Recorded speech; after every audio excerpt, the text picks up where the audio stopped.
It's another edition of Time About the Movies, and today we're taking a look at the movies of February 23rd, 2001. So we only got 2 movies to look at. Let's go ahead and jump on into it. We'll start off with the biggest new release of the weekend. I guess the biggest new release of the weekend, 3,000 Miles to Graceland. Always ready to play. It was a night. How many Elvises does it take to take Las Vegas? Time to go to work, baby. Kurt Russell, Kevin Costner, Courtney Cox, Christian Slater, Kevin Pollak, David Arquette, Howie Long, Bokeem Woodbine, Ice-T. You almost hit me. You nuts? Probably. 3,000 Miles to Graceland. Rated R. Starts Friday, February 23rd. Because when you see franchise pictures, you know it means quality. Okay, not really, but you basically have a it's pretty much a precursor to something like Ocean's 11, which proved to be a much better heist movie set in Las Vegas that came out later this year by Warner Brothers. But it's an ingenious enough plan. Rob the Riviera Casino's count room during an Elvis impersonators convention.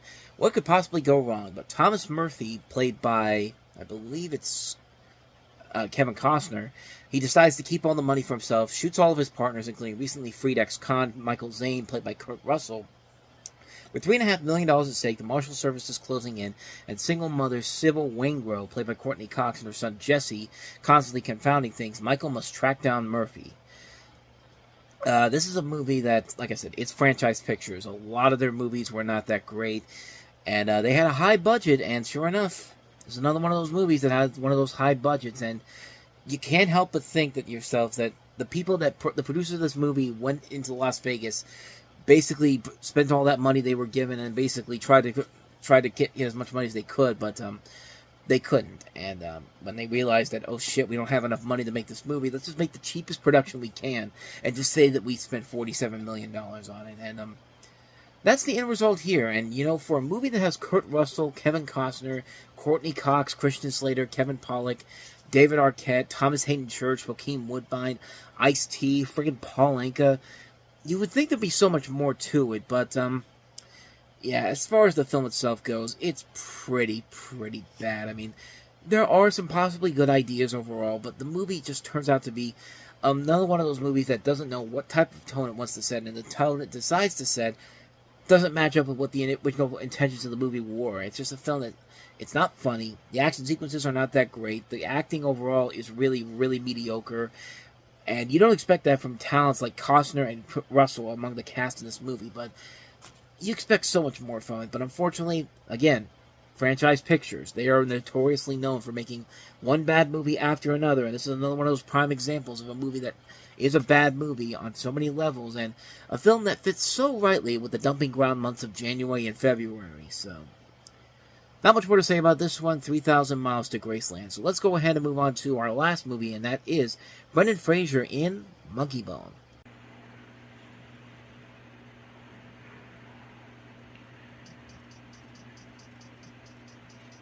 Show me the monkey! Shake that monkey! Stu Miley is the creator. The man behind the monkey. Monkeybone is his creation. I love your way. Stu was about to have it all, until it all came crashing down.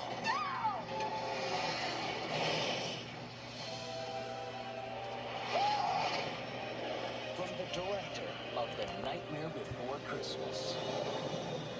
Hello? Am I dead?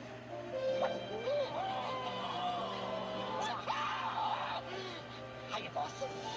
Comes the story of a man whose imagination brought a monkey to life. This is living. Hey!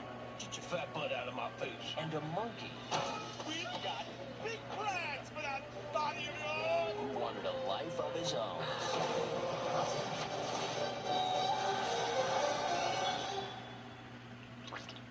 Stu? Whoa, baby!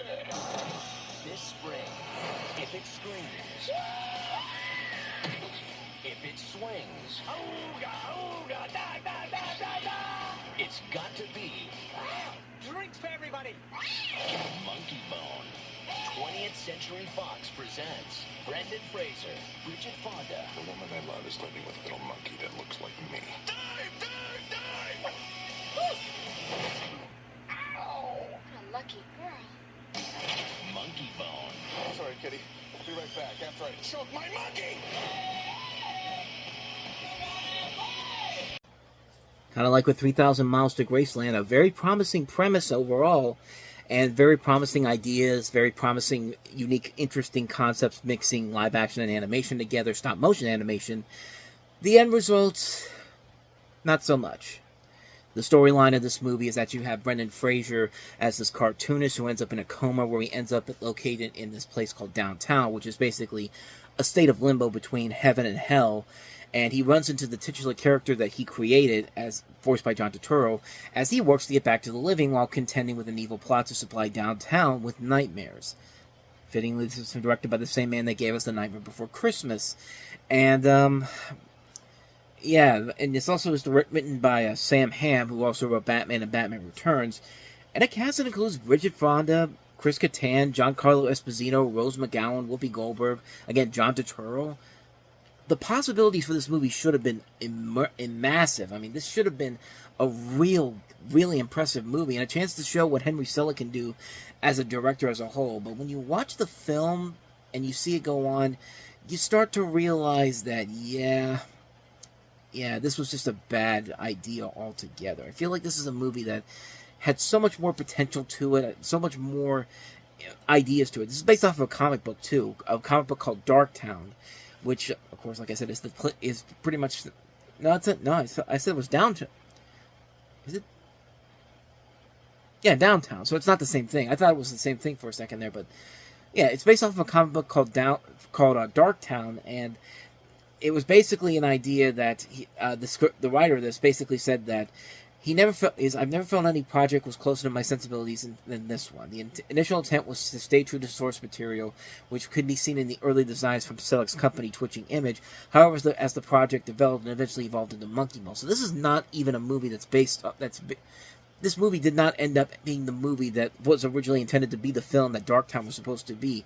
And you could tell there was a lot of influences from, obviously, Tim Burton's Batman, a little bit of Cool World in there as well, and of course the big one, Who Framed Roger Rabbit. But in the end, the movie, I think, just really, I don't know, it just had so much potential there from the get-go. It felt like a film that really could have been something very unique and very different.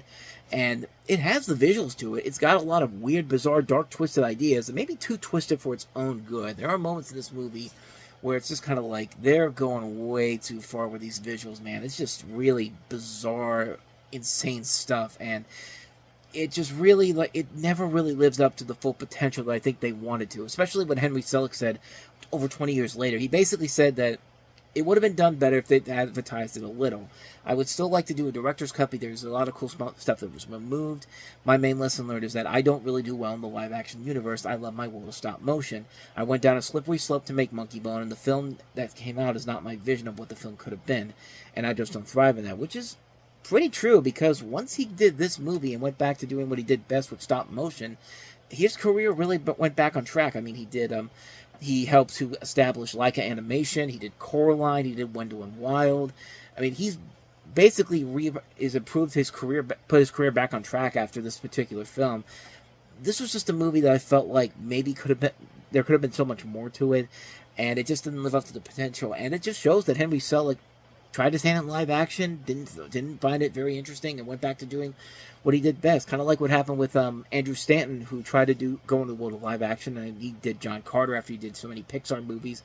But when that didn't work, go back to doing what you do best. I mean, Brad Bird kind of did that too. And Monkeybone, some good ideas overall, some nice visuals, but yeah, the film overall was just a massive, massive misfire on so many levels. And I am glad to see that Selick and Fraser and everybody in the cast moved on from this and actually went on to have bigger and better careers, which, then again, except for Bridget Fonda, who, after one other movie she did in 2001, her career kind of took a quick downfall, which is sad to say, because she's a great actress, but she hasn't really done anything after this next movie that comes out later in the year, Kiss of the Dragon. But we'll eventually get to that one when we get to that one. But as far as Monkeybone is concerned, yeah, it's a big misfire on so many levels. And so with that said, we wrap up another edition of Time About the Movies. We'll jump into March on the next episode, taking a look at Julia Roberts and Brad Pitt in The Mexican. We also have C-Spot Run.